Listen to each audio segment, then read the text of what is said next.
Happy New Year, rolling out. This is your host, Crystal Jordan, and I am excited to be. Hold on, let me start this over.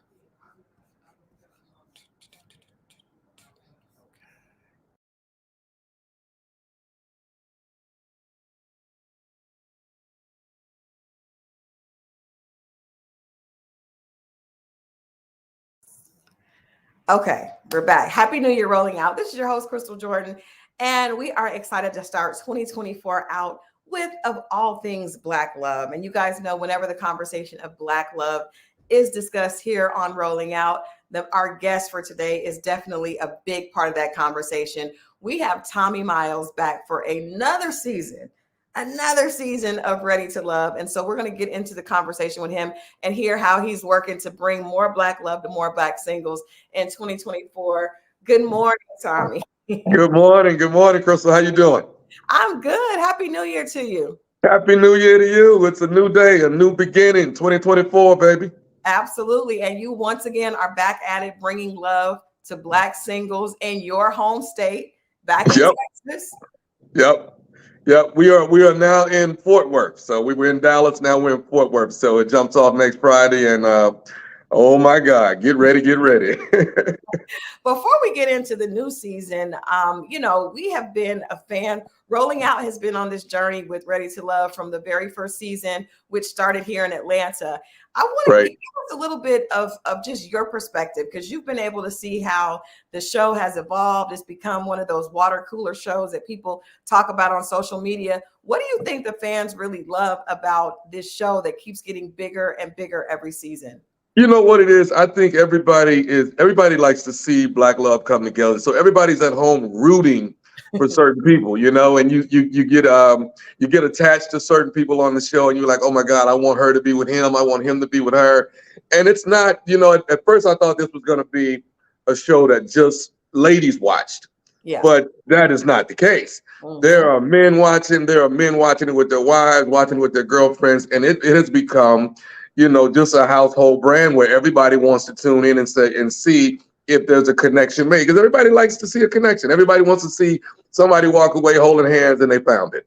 Yeah, I think, do you think your audience, because the OWN network, the beautiful thing about OWN, we know from our readers and our viewers, they really see themselves in these stories. They see themselves, women, they have encountered some of the things that are happening with guys. So how do you think this show has been able to kind of supersede some dating shows and really connects with the viewers in a different way? You know what it is that it's real. They're not 20 something years old. These are people in their late 30s, 40s, some people even in their 50s that have been around the block, got married, got divorced, or just career driven. And you see yourselves and you see your friends that are in that position. And you're like, okay, I know who this is. I know who this person is. This, oh my God, that's my cousin. Oh my God, that's my girlfriend. And you see it and you want them to find it. And it's just a little bit different because, this isn't the 27-year-old, everybody chiseled and hunked up and looking good. This is people that have lived their lives, but one thing they're missing out on love, and they're trying to find it. Yeah, I think everybody can relate to that. All of us can relate to wanting that, even if we need a second, third, or fourth time. Okay. Okay.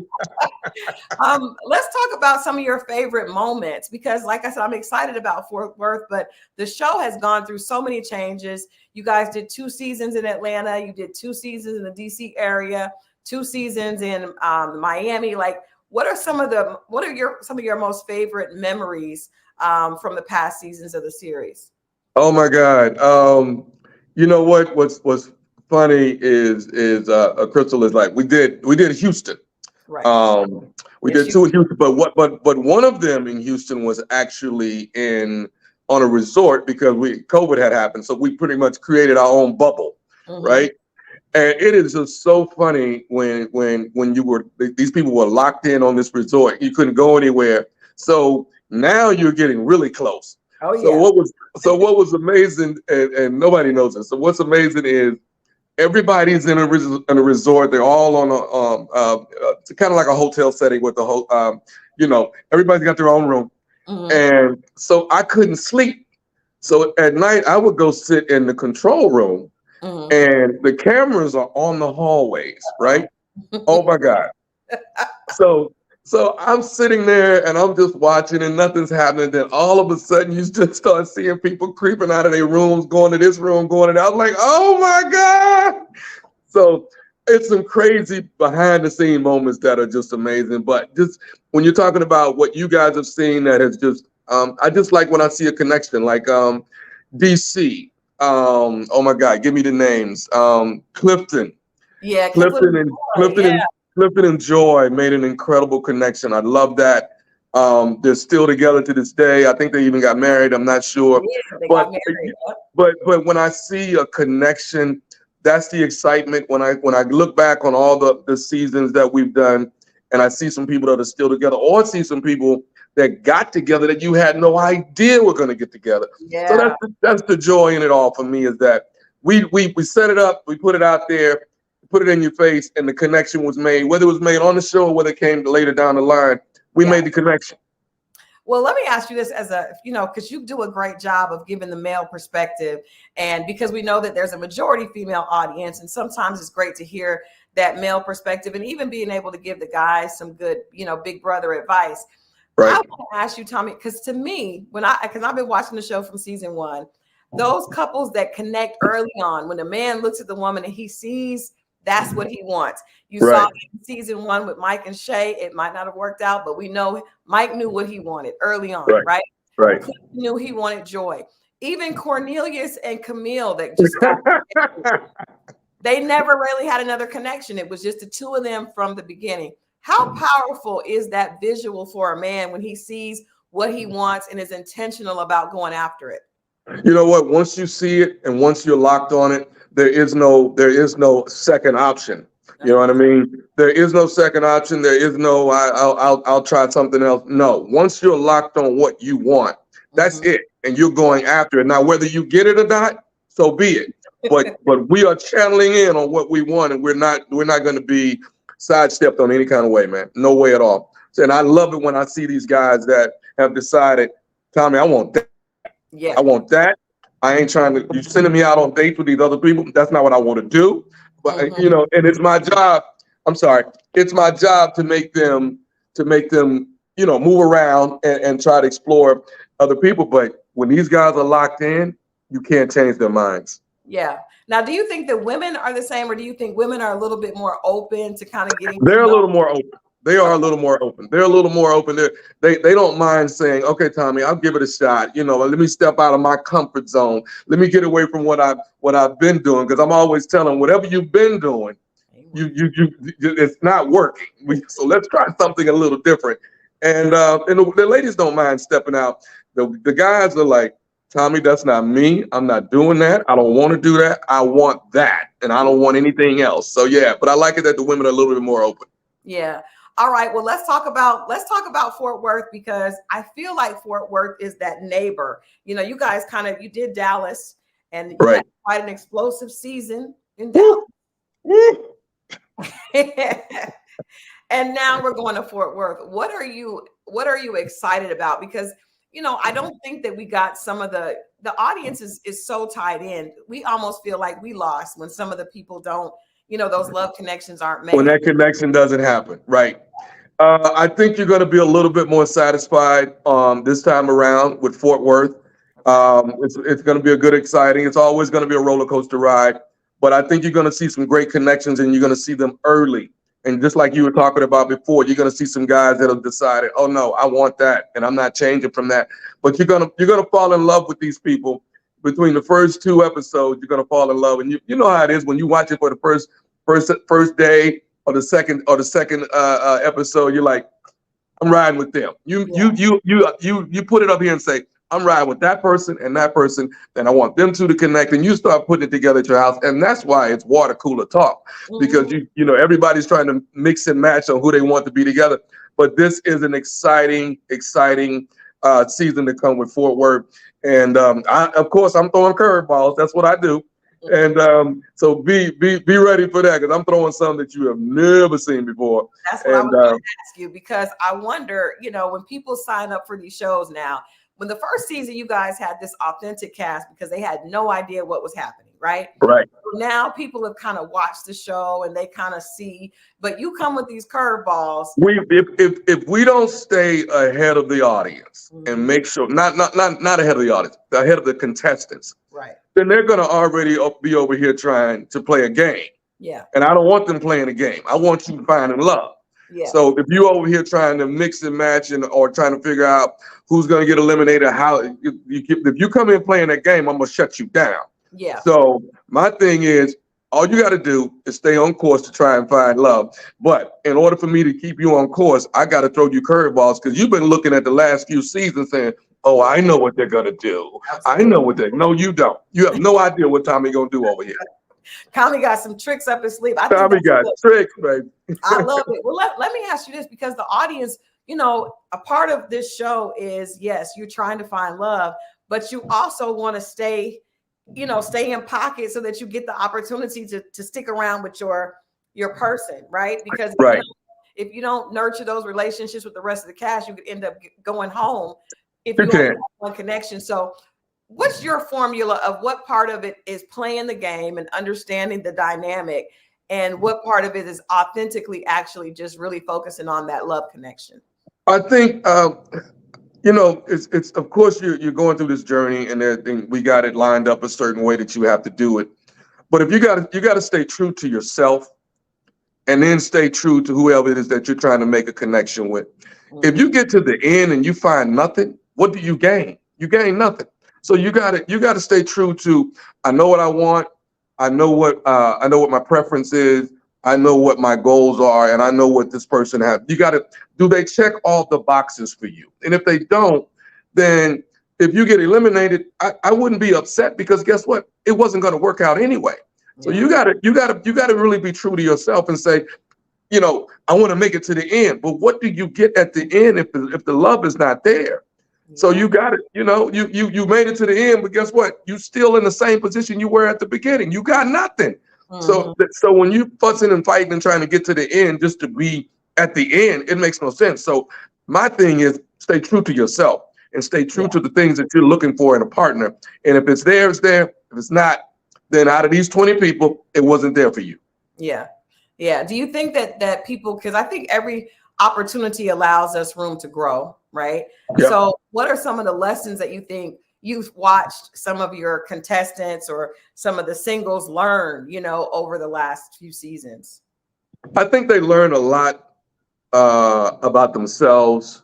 A lot of people grow in this journey. A lot of people grow and find out a lot about it, even when they walk away and say, okay, I didn't find it, but you know what? I got to work on me.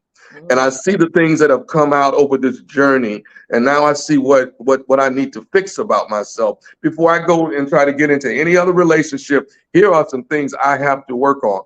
And I think that's the biggest thing, is when I see people find out, okay, this was what's been wrong with me for the last 5-6 years. Let me fix that. Or there's some things that you've opened up and became a lot more vulnerable, and you've shown some people a different side of you. The key that I'm showing people is communication. Yeah. And that's probably the number one issue with everyone, is because we've gotten so bogged down into we'll shoot a text, we'll shoot, the way we communicate now is totally different from, I'm 50 years old, and and communication was face to face when I was growing up. Communication was, we were always communicating here. It wasn't, text can be so misconstrued sometimes that you have no idea what this other person's talking about. So it's really, if we get to the point where we know how to communicate well and communicate with each other, you'll be surprised how many doors that opens, how much more connected you are, because guess what? We talking and we getting it. We understand one another. Not just, I think I know what she's thinking. She said this. I think she said that. Nah, that's not gonna work. Yeah, we do it. We do that a lot. That when you assume, what they say about when you assume. But we're doing this cover conversations. We want to talk a little bit about the totality of Tommy Miles, and not just what we see on Ready to Love. I think one of the things that makes you such a great host is that you actually are a living definition of what you are trying to help the rest of your candidates, your singles get to. Yep. What would you say for yourself has been the key to having a long lasting marriage? We got a chance to meet your beautiful wife, Jackie, a few seasons ago. What have been you guys key ingredient to keeping the marriage just successful and long lasting? When you first jump in, when you first start, I think the first initial rule is till death do us part. Yeah. And there's just nothing. There's no other way to alter that. It's till death do us part, and we're not. Nobody's leaving. If you want to leave, then you're gonna have to lay it down. So we are in. We were always in for the long haul, communicating all the time, still going out on dates, still just still having a good time. And I think sometimes you get kids and things get all in the way. But if you continue to make time for the two of you, then you still stay connected. A lot of people, they have children and everything gets in the way. And then guess what? And then when the kids leave, yeah, then y'all don't know each other no more. Because all y'all know is each other with the kids. So because you haven't been continuously working on the two of you, even while the kids are there. So when the kids are gone, we still here. Because we've been doing this the whole time. Matter of fact, we're ready for them to go.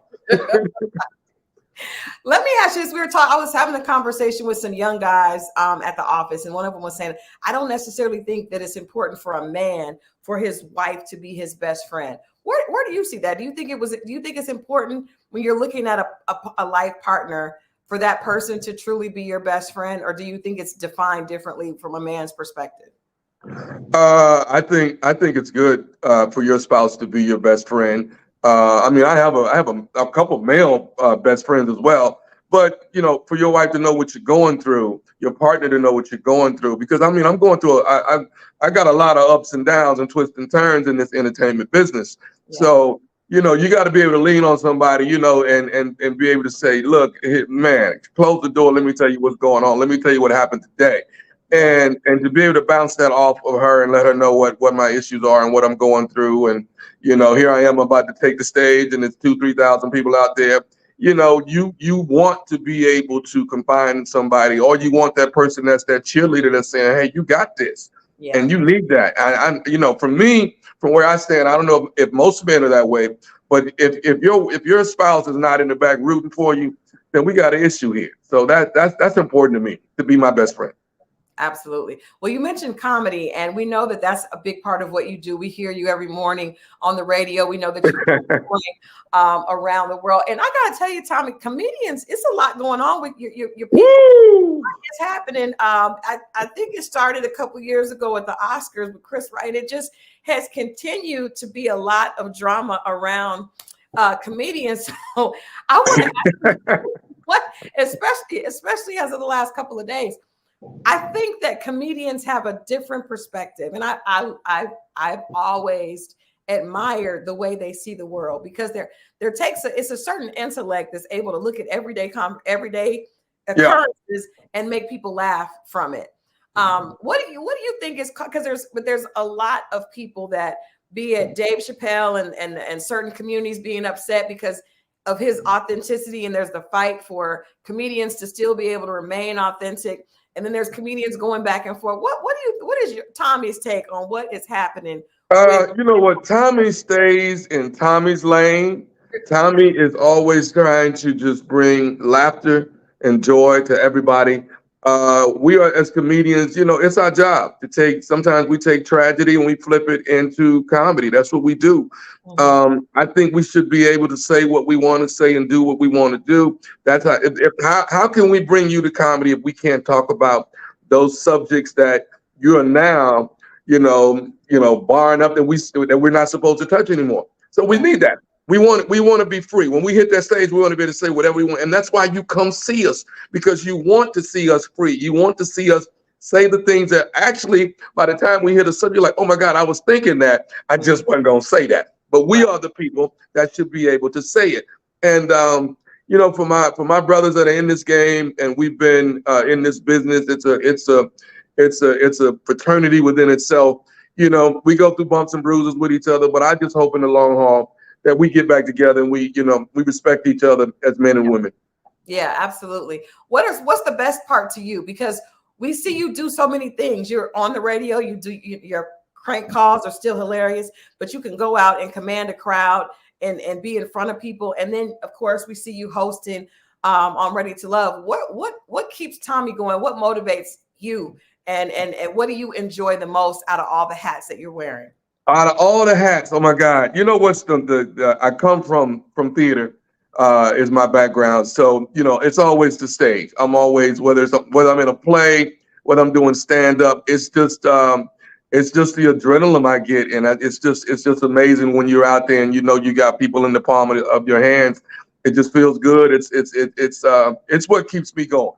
Being on the radio every morning, that's fun as well because it has become the bread and butter of my household.